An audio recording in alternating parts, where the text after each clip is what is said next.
Hello everyone, स्वागत है आप सभी लोगों का शिक्षा फॉर नौकरी में। इस वीडियो लेक्चर में हम लोग देखेंगे यू टेट उत्तराखंड 2021 के लिए प्रीवियस ईयर का क्वेश्चन पेपर को डिस्कस करने वाले हैं। आज हम लोग पर्यावरण के लिए पेपर डिस्कस करेंगे, ईवीएस वाला पार्ट डिस्कस करेंगे, एनवायरमेंटल साइंस पेपर 1 के लिए, यू टेट 1 के लिए सेशन रहेगा। तो टेलीग्राम पर अगर आप लोगों ने फॉलो नहीं किया तो ज़रूर फॉलो कर लें और चैनल पर नए हैं तो ज़रूर सब्सक्राइब करें। आज का जो हम पेपर डिस्कस करेंगे वो प्रीवियस ईयर का है और जो अभी रिसेंटली पेपर हुआ था उसी को हम डिस्कस करने वाले हैं, जिसमें आज हम लोग एनवायरमेंटल स्टडीज़ को देखेंगे।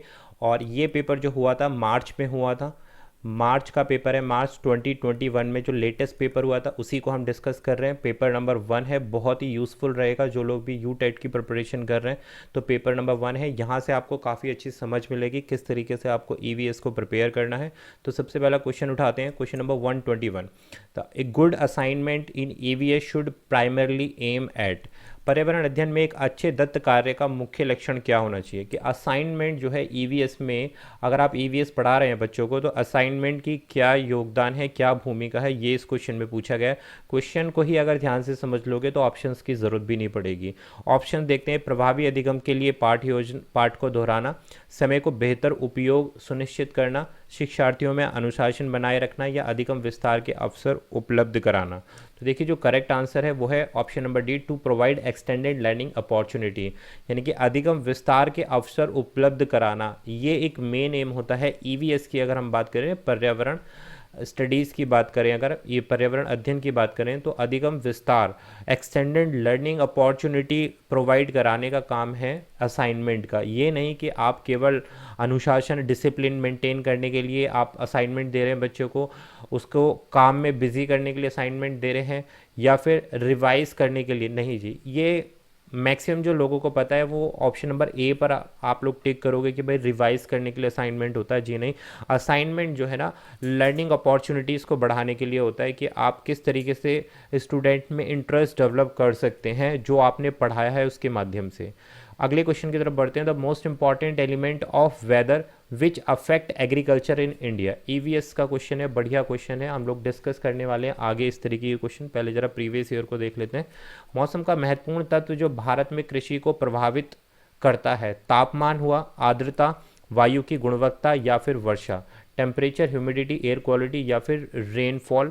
तो राइट आंसर है जो भारत में प्रभावित करने वाला कारक है वो है रेनफॉल, यानी कि वर्षा जो होती है मौसम का एक महत्वपूर्ण तत्व है, महत्वपूर्ण एलिमेंट, इंपॉर्टेंट एलिमेंट है जो भारत में कृषि को प्रभावित करता है। कि वर्षा जो है बहुत, कुछ राज्यों में वर्षा बहुत ज़्यादा होती है, एक्सेसिव रेनफॉल होती है, और कहीं पर बहुत कम होती है, जिससे कि जो एग्रीकल्चर है वो बहुत ज़्यादा प्रभावित होती है। क्योंकि भारत की जो एग्रीकल्चर है वो बारिश पर, पानी के लिए, इरिगेशन के लिए वर्षा पर बहुत ज़्यादा डिपेंड करती है।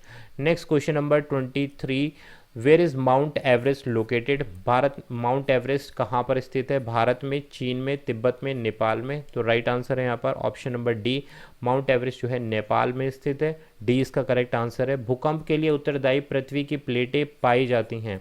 The earth's plate responsible for causing earthquake, crust of the earth, mantle of the earth, inner core of the earth या outer core of the earth. तो देखिए ये सारी पृथ्वी की सतह हैं, लेयर है।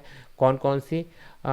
Core, crust, mantle, core. Crust कौन सी है? सबसे बाहर वाली। मेंटल जो भीतरी अंदरूनी परत होती है, और सबसे अंदर जो बिल्कुल सेंटर में पाई जाती है उसको हम कोर बोलते हैं, और वो भी दो भागों में विभाजित होता है, इनर कोर या आउटर कोर। तो राइट आंसर है भूकंप के लिए जो उत्तरदायी पृथ्वी की प्लेटें होती हैं वो जो ऑप्शन नंबर ए, यानी कि जो क्रस्ट पर जो बाहरी परत होती है तो भूपट्टी में स्थित होती है। Option number A is the right answer for question number 124। Next question 125, incomplete combustion of the fuel such as petrol and diesel gives. Petrol और डीजल जैसे ईंधन का अपूर्ण दहन क्या चीज़ देती है? नाइट्रोजन ऑक्साइड देगी, सल्फर डाइऑक्साइड, कार्बन मोनोऑक्साइड या फिर कार्बन डाइऑक्साइड। यानी कि सही रूप से अगर फ्यूल नहीं जलता तो क्या चीज़ निकलेगी उसमें से गैस के फॉर्म में? राइट आंसर है हमारे पास option number C, carbon monoxide release होती है, इनके सीओ जो गैस होती है वो रिलीज होती है। इनकम्प्लीट पेट्रोल और डीजल के जो अध जला पेट्रोल और डीजल होता है तो वो क्या रिलीज करता है? कार्बन मोनोऑक्साइड, और ये काफ़ी हार्मफुल गैस रहती है एनवायरनमेंट के लिए। नेक्स्ट बात करते हैं क्वेश्चन नंबर 126, इसको हम कई बार देख भी चुके हैं। मीना मटर disease caused by eating fish which have high level of. Meena मटर रोग एक मछली खाने से होता है जिसमें अधिक मात्रा में क्या पाया जाता है? कैडमियम आर्सेनिक, मरकरी या उपयुक्त सभी। तो राइट आंसर है 126 के लिए ऑप्शन नंबर सी, मीनामाटा रोग किसकी अधिकता से होता है? मरकरी की प्रेजेंस से। मरकरी जो होती है, पारा जो होता है उसकी प्रेजेंस से ज़्यादा होता है, जिसमें अधिक मात्रा में पारा पाया जाता है, उसी से मीनामाता रोग होता है। Next question number 127, project red panda was started in 1984, 86, 94 या फिर 1996। तो राइट आंसर है ऑप्शन नंबर डी, 1996 में प्रोजेक्ट रेड पांडा को स्टार्ट किया गया था। Option number D is the correct answer. Question number 128, ozone परत का अधिकतम ह्रास निम्न में से किस पर हुआ है? Maximum ozone depletion has been observe in which of the following? Equators पर यानी कि भूमध्य रेखा पर, उत्तरी ध्रुव पर, नॉर्थ पोल पर, दक्षिणी ध्रुव पर, साउथ पोल पर, या उपयुक्त में से कोई नहीं, नन ऑफ द अबव। तो 128 के लिए राइट आंसर है हमारे पास option number C, south pole. बात क्लियर हो गई? C is the right answer. दक्षिणी ध्रुव पर सबसे ज़्यादा डिप्लीशन यानी कि पतली हो जाती है ozone layer. Next question number 129, निम्नलिखित में से कौन सा गंभीर जल असंतुलन का कारण नहीं है? नॉट पूछा गया है। Which of the following is not the lead to serve water imbalance? जो कारक नहीं है वो आपको बताना है वाटर इम्बैलेंस का, गंभीर जल असंतुलन का जो कारक नहीं है। तो राइट आंसर है हमारे पास option number C, flawless water infrastructure. दोष रहित जल संरचना जो है इसका एक कारक नहीं है। ठीक है, भूमिगत जल असंतुलन का। बाकी सब क्या है? भूमिगत जल स्तर रिचार्ज करने में विफलता। तो ये भैया जल असंतुलन का मतलब है जो वाटर टेबल है हमारी, अंडरग्राउंड जो वाटर है उसका लेवल जो है डाउन हो रहा है, उसका क्या कारण है? तो भूमिगत जल रिचार्ज करने की, यानी कि हम जो है जो पानी है, अंडरग्राउंड पानी है, उसको स्टोर करने में बिल्कुल भी सक्सेसफुल नहीं हो रहा है, इसलिए लेवल डाउन हो रहा है। अनियंत्रित शहरीकरण, अनकंट्रोल्ड अर्बनाइजेशन जो है वाटर लेवल को डिस्टर्ब कर रहा है। पानी का अत्यधिक दोहन, ओवर एक्सप्लॉयटेशन ऑफ वाटर। तो ये सारे जो भी हमने ऑप्शन ए, बी और डी हैं, ये सब ये वाले पॉइंट डिस्क्राइब करते हैं कि इन सारे कॉजेज़ की वजह से वाटर लेवल में डिस्टर्बेंसेस क्रिएट हो रहे हैं। ऑप्शन नंबर सी की वजह से नहीं हो रहे हैं, तो C is the right answer.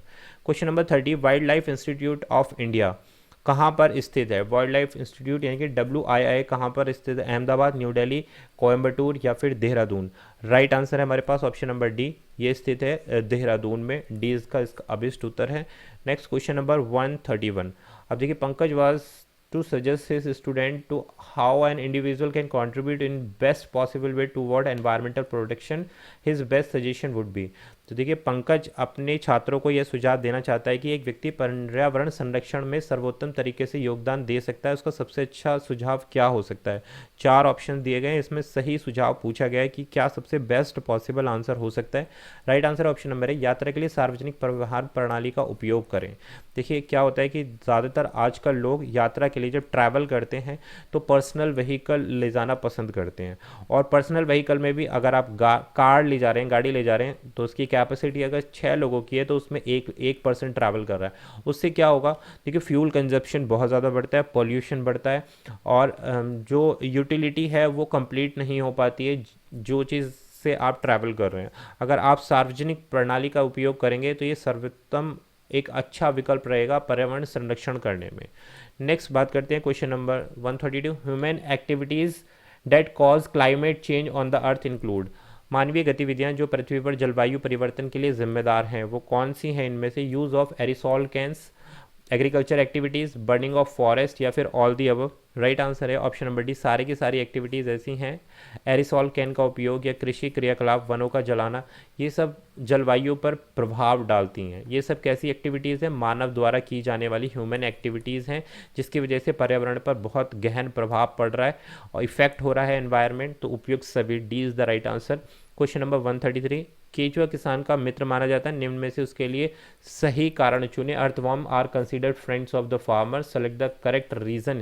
भाई अर्थवॉर्म आपको पता है कि भाई कहाँ पर पाया जाता है? सॉइल में, मिट्टी में पाया जाता है, और वो कृषि के लिए बहुत ही यूजफुल रहता है। उसका रीज़न क्या है भाई? देखिए, जो बेस्ट रीज़न है that is option number C. जो केचुए होते हैं वो वीड्स सेव करते हैं मेन क्रॉप में, यानी कि खरपतवार खाते हैं और मुख्य फसल को बचाते हैं। जो केचुए क्या काम करते हैं? एक एयर सर्कुलेशन का भी काम करते हैं, सॉइल में रहते हैं ना ये, तो एयर को क्या करते हैं भाई? सॉइल को एयर ही बना देते हैं, होल्स करके उसमें एयर पास हो जाती है। एक तो ये हो जाती है, दूसरा ये खरपतवार जो वीड्स होती हैं उसको खा जाते हैं, और जो मेन क्रॉप्स होती है उसको बेनिफिट हो जाता है। तो option number B is the right answer for question number 133। ठीक है, बी में देखो और क्या क्या चीज़ें हैं। बी में जो है, सॉरी मैं बी आंसर की बात कर रहा था और मैंने बी 1, 3 एंड 4।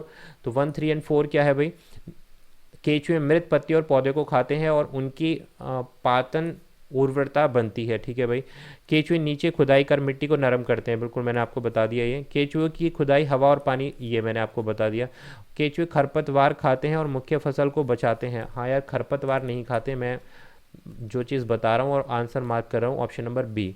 बी का मतलब है 1, 3 एंड, इसको छोड़कर बाकी सारी चीज़ें यहाँ सही हैं। Option number 1, 3 and 4। तो B is the right answer, B इसका करेक्ट आंसर होगा। खरपतवार नहीं खाते, ये मतलब ये एक्सक्लूड करना था, मैंने ये वाला पिक कर लिया। तो राइट आंसर रहेगा हमारे पास option number B for question number 133। तो ये ईवीएस के क्वेश्चन थे जो हमने अभी डिस्कस किए। 133 तक हम डिस्कस कर चुके हैं। रिमेनिंग क्वेश्चन हम नेक्स्ट पार्ट में डिस्कस करेंगे। वीडियो पसंद आ गई हो तो यार चैनल को सब्सक्राइब कर लेना, क्योंकि यू टेट की प्रिपरेशन कॉन्टिन्यूसली हम करते रहेंगे। अभी प्रीवियस ईयर को डिस्कस कर रहे हैं, साथ में अभी आने वाली इंपॉर्टेंट टॉपिक्स को कवर अप करेंगे थ्योरी क्लास में, और उसके बाद एमसीक्यूज़ की डेली क्लास को हम डिस्कस करने वाले हैं। सभी सब्जेक्ट का प्रिपरेशन करेंगे। प्लेलिस्ट मैं वीडियो के डिस्क्रिप्शन में डाल दूंगा, बहुत हेल्प करेगी प्रीवियस ईयर की। तो चैनल पर नए हो तो ज़रूर सब्सक्राइब करने का। Thanks for watching.